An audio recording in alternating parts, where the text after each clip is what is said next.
Hello friends, ಎಲ್ರಿಗೂ ನನ್ನ ನಮಸ್ಕಾರ. ನಾನು ನಿಮ್ಮ ಪುಷ್ಪ ನಾಗರಾಜ್, ಟ್ಯಾರೋ ರೀಡರ್ ಕಂಪ್ನಿ ಓದೋದಿಸ್ಟ್. ಎಲ್ಲರೂ ಹೇಗಿದ್ದೀರಾ? ಎಕ್ಸಾಮ್ಸ್ ಹತ್ರ ಬರ್ತಾ ಇದೆ, ಮಕ್ಕಳು ಟೆನ್ಷನ್ ಜಾಸ್ತಿ ಆಗ್ತಾ ಇದೆ, ಏನ್ ಮಾಡ್ತಪ್ಪ ಗೊತ್ತಾಗ್ತಾ ಇಲ್ಲ ಅನ್ನೋರಿಗೆ ಈ ವಿಡಿಯೋ ಅಂತ ಹೇಳ್ಬೋದು.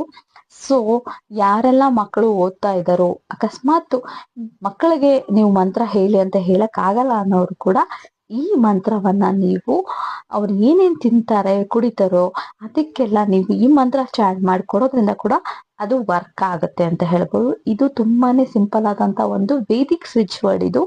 ಇದು ಬಂದ್ಬಿಟ್ಟು ಅಂಬಿಕಾ ಅನಾದಿ ನಿಧಾನ ಅಶ್ವರೂಢ ಅಪರಾಜಿತ.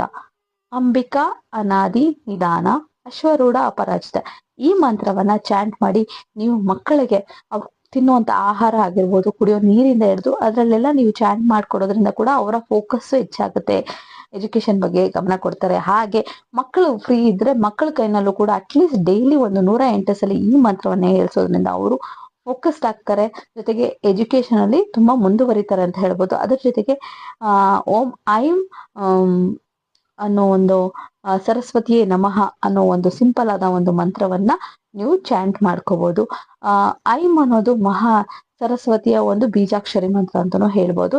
ಈ ಮಂತ್ರವನ್ನ ನೀವು ಚಾಂಟ್ ಮಾಡೋದ್ರಿಂದ ಕೂಡ ತುಂಬಾನೇ ಹೆಲ್ಪ್ ಆಗುತ್ತೆ. ಇದು ಕೂಡ ಯೂನಿವರ್ಸಲ್ ಆಗಿ ಕೊಟ್ಟಿರುವಂತ ಮಂತ್ರ ಆಗಿರೋದ್ರಿಂದ ನೀವು ಈ ಬೀಜ ಮಂತ್ರವನ್ನ ಕೂಡ ನೀವು ಚಾಂಟ್ ಮಾಡಬಹುದು. ಓಂ ಐಂ ಸರಸ್ವತಿಯೇ ನಮಃ, ಓಂ ಐಂ ಸರಸ್ವತಿಯೇ ನಮಃ.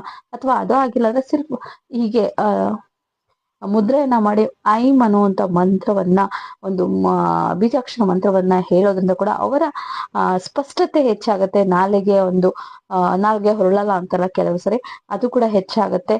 ಅವ್ರ ಫೋಕಸ್ ಹೆಚ್ಚಾಗತ್ತೆ. ಸರಸ್ವತಿಯ ಅವರ ಅಪಾರವಾದಂತ ಒಂದು ಅವ್ರಿಗೆ ಆಶೀರ್ವಾದ ಅವರಿಗೆ ಸಿಗುತ್ತೆ ಅಂತ ಹೇಳ್ಬೋದು. ಯಾರಿಗೆಲ್ಲ ಈ ವಿಡಿಯೋ ಲೈಕ್ ಆಗಿದೆ ಶೇರ್ ಮಾಡಿ ಅಂಡ್ ಕಮೆಂಟ್ ಮಾಡಿ. ಅಂಡ್ ಜೈ ಸರಸ್ವತಿ ನಮಃ ಅಂತ ಕಮೆಂಟ್ ಮಾಡಿ. Thank you so much. Love you all.